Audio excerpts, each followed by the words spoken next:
Hello दोस्तों, स्वागत है आप सबों का इस महत्वपूर्ण सेशन में, जिसमें हम लोग चर्चा करने वाले हैं DSSB 2023 का जो बहाली है वो कब आने वाली है और इसमें कौन लोग भाग ले सकते हैं।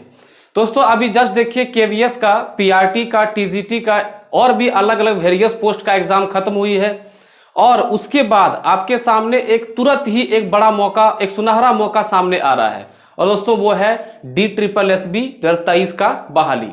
जैसा कि आप जानते हैं कि DSSB की जो बहाली है वो लगातार समय समय पर अपना आते रहता है, 1 साल 2 साल छोड़ छोड़ के वो बहाली देती रहती है। तो दोस्तों हमारे हाथ से यह बहाली ना छूटे तो हमें किस प्रकार से तैयारी करनी है और हमारा क्या होना चाहिए एलिजिबिलिटी, जिससे किस फॉर्म को हम भर सकते हैं, आइए समझते हैं उन सारी बातों को। और इसमें जो अलग अलग जो विषय जो पूछे जाते हैं उसका जो लेवल क्या होगा और हमें तैयारी किस तरह से करनी चाहिए और मैं आपको कौन से विषय का हेल्प इस प्लेटफॉर्म के माध्यम से मैं करूंगा। दोस्तों सबसे पहले आते हैं कि PRT के बारे में देखते हैं कि ये PRT में जो एलिजिबिलिटी है वो क्या होनी चाहिए। देखिए आप एक चीज ध्यान रखिएगा कि DSSB में और भी वेरियस पोस्ट का बहाली आता है। अगर हम सारे पोस्ट को अगर एक ही वीडियो में कवर करेंगे तो बहुत लंबा हो जाएगा और आप सब कुछ देख नहीं पाएंगे। तो हम सिर्फ आज PRT के बारे में डिटेल में चर्चा करने वाले हैं, आप आराम से समझिए चीजों को।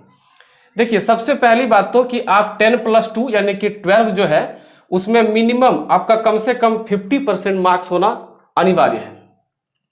उसके बाद आप जो टीचर ट्रेनिंग किए हैं, चाहे वो DLED किए हैं, BTC किए हैं या BLED किए हैं या BEd किए हैं, तो आप PRT के लिए एलिजिबल हैं। आप में से कई लोगों को तो ये कंफ्यूजन होता है कि सर अगर BEd हम किए हैं तो क्या भर सकते हैं PRT में? तो बिल्कुल भर सकते हैं। आप यहां देख सकते हैं कि BEd वाले भी PRT के लिए एलिजिबल हैं।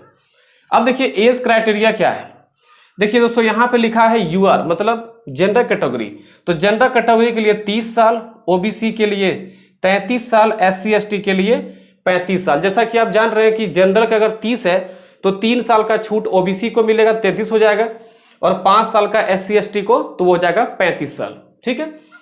उसके बाद एक और बहुत ही महत्वपूर्ण जो इसमें एलिजिबिलिटी है दोस्तों ये होना चाहिए कि सीटेट में पेपर 1 आपका क्वालिफाई होना चाहिए। ठीक है।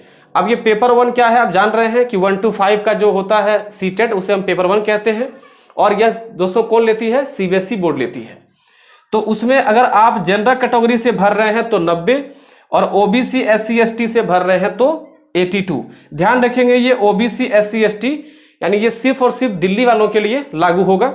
अब देखिए यहाँ पे अदर स्टेट यानी दिल्ली के अलावा और भी बहुत सारे स्टेट से वहां जो है फॉर्म भरे जाते हैं, जैसे UP हो गया, बिहार हो गया, छत्तीसगढ़ हो गया, उड़ीसा हो गया, झारखंड हो गया, ऐसे कई सारे स्टेट हैं जहां से DSSB के लिए फॉर्म भरा जाता है। तो उसके लिए सीधा है कि आपको 90 नंबर आना चाहिए यानी 60% आपका सीटेट में मार्क्स होने चाहिए। अब दोस्तों देखते हैं कि एग्जाम पैटर्न कैसा होता है। ध्यान रखिएगा एग्जाम पैटर्न जो दोस्तों होता है वो 2 पार्ट में बटा रहता है, पार्ट 1 और ये पार्ट 2। दोस्तों पार्ट 1 दोस्तों क्या है कि वो फुल्ली क्वालिफाई करना पड़ेगा। अगर आपको क्वालिफाई करना है तो जो दिए गए जो पेपर होंगे उसमें से आपको 40% मार्क्स लाना अनिवार्य है। अगर आप 40% मार्क्स नहीं लाते तो आपका पेपर चेक ही नहीं किया जाएगा, इसको आप ध्यान रखेंगे। दोस्तों मैथ्स कितना है? 20 क्वेश्चन, और मैं आपको इसी प्लेटफॉर्म पर फ्री ऑफ कॉस्ट आपको मैं मैथ्स पढ़ाऊंगा। ठीक है। अगर आपको टेस्ट सीरीज ज्वाइन करना होगा तो आप देख लीजिए मेरा जो एप्लीकेशन है, आपको देखिए बगल में दिख रहा होगा, तो ये सिद्धार्थ एजुकेशन एप्लीकेशन आप डाउनलोड कर सकते हैं और वहां से आपको टेस्ट सीरीज भी हम अवेलेबल करवाने का प्रयास करेंगे। ठीक है। English 20 question, Hindi 20 question, GK GS या फिर GK या करंट अफेयर्स 20 क्वेश्चन। अब समझते हैं कि इसका स्तर क्या होना चाहिए। देखिए दोस्तों मैथ्स जो है अब तक आप KVS का मैथ, सीटेट का मैथ या फिर अन्य टेट का मैथ आप देखते हैं तो DSSB जो एग्जाम होता है दोस्तों, जितने भी टीचिंग एग्जाम है उसमें से ये थोड़ा सा अप होता है। अप मतलब थोड़ा सा स्टैंडर्ड थोड़ा सा हाई होता है।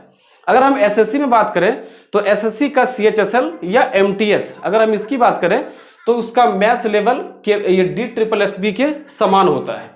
इंग्लिश का भी लेवल इसका SSC MTS CHSL के अनुसार ही होगा। GK GS तो खैर आप जान रहे हैं कि इसका कोई लेवल नहीं है, लेकिन फिर भी इसका जो लेवल होता है वो SSC लेवल से पूछा जाता है। बाकी हिंदी तो हिंदी आप जो अब तक पढ़े हैं जिस हिसाब से वो हिंदी आपको यहाँ पे काम आ जाएगी। ठीक है दोस्तों, यहाँ पे एक विषय छूट रहा है जिसका नाम है रीजनिंग। तो रीजनिंग भी आपका यहाँ पूछा जाएगा दोस्तों, वो होगा 20 क्वेश्चन यहाँ भी रहेगा।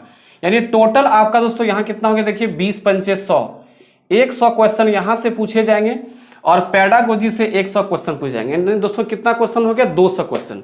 ठीक है, अब आपको ध्यान रखना है कि पेडागोजी का जो स्तर होगा, जो आप सीटेट और केवीएस में पढ़े हैं, खास करके जो केवीएस स्टूडेंट है, जो लोग केवीएस का सीरियस तैयारी किए हैं, उसका DSSB का जो पेडागोजी का जो 100 क्वेश्चन है वो बहुत ही शानदार जाने वाला है। और अगर आपको तैयारी करना है पेडागोजी का DSSB का, तो मेरा एक सजेशन है कि आप कृपया एनसीईआरटी कलेक्शन था ढूंढिए, ठीक है, या फिर आप इग्नू का कुछ मटेरियल ढूंढिए, वहां से आपको बेहतरीन पेडागोजी का सेक्शन मिलेगा। ठीक है, और एक बात आपको ध्यान रखना है कि इसमें नेगेटिव मार्किंग का प्रावधान है, तो आप थोड़ा सा बच करके इसमें अटेम्प्ट लेंगे।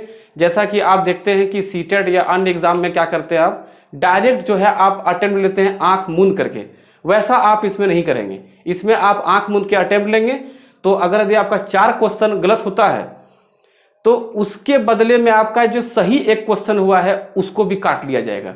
यानी 1/4 इसका नेगेटिव है, कहने मतलब हुआ 4 क्वेश्चन गलती करने पर 1 सही क्वेश्चन आपका खत्म हो जाएगा। तो दोस्तों ये है आपका DSSB 23 PRT के बारे में पूरा इन्फॉर्मेशन। आप इसको अच्छे समझ करके अपनी तैयारी अब शुरू कर दीजिए, क्योंकि समय कम है। दोस्तों ऐसा नहीं करना है कि DSSB का नोटिफिकेशन आया फिर आप जगे और आप तैयार हुए कि अब हम पढ़ाई करेंगे, पढ़ाई बस शुरू कर देना है।